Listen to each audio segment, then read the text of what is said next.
Hello beautiful people, welcome back to part 2 of dehydrating sourdough starter. We did a video yesterday of feeding our sourdough starter discard.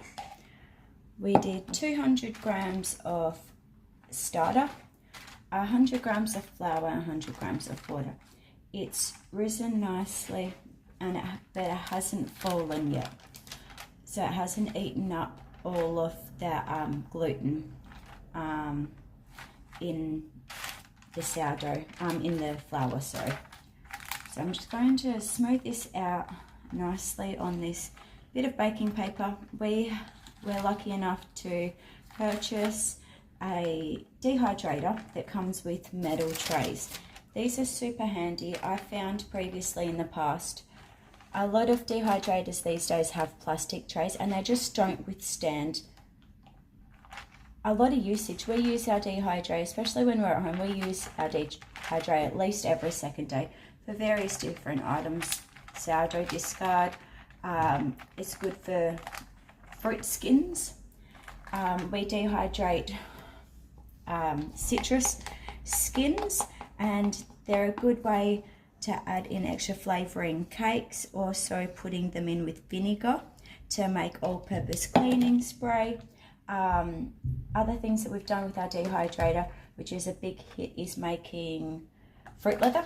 We will do a video on that in the next few weeks of making fruit leather up. That's always a great hit with the kids, and it's a good way to use up fruit before it goes bad in your fruit bowl. So that's sponge right. These usually take, give or take, I normally have it on for majority of the day. Depending on how thick the sourdough starter is, will determine on how long you have it in the dehydrator. But you've got to make sure that it's completely dry, otherwise you'll end up with it spoiling and growing mold, which you definitely don't want for long-term storage. The baking paper, obviously you can't put it on the wire racks, but the baking paper, I usually put baking paper on everything.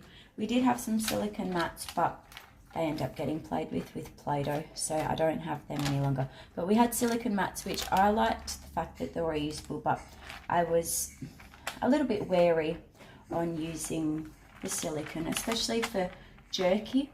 With the high temps, you just, unfortunately, there's not enough research to see if that would leach into your food. We didn't notice any difference, but something to be mindful of if that bothers you. But baking paper's always usually pretty handy.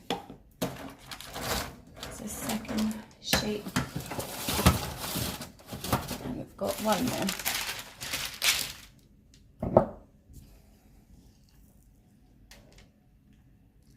To reconstruct this, I normally do about 50 grams of the sourdough, the dehydrated sourdough starter, to about 100 grams of water. It'll depend on your climate as well, how much water it'll need to reconstruct. I normally do 100 mils. It's usually enough. So 1 to 2 ratio of sourdough starter, the dehydrated sourdough starter to water. I find that normally works. I normally let it reconstruct overnight, and then I'll add in 100 grams of flour, 100 grams of water the following morning to it. I find that works well for us, especially this hasn't risen all the way. I like to give all of the yeast and bacteria time to reconstruct properly before I feed it. I just find that works better for me. Otherwise it can be a little bit slow to start getting bubbly and being active again, but completely up to you. One good thing with sourdough is you just do what works well for you. There's no set in stone. Different climates, different feeding techniques. You can be flexible with sourdough.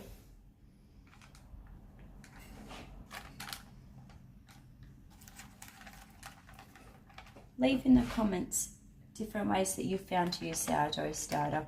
I'm always interested to try new recipes.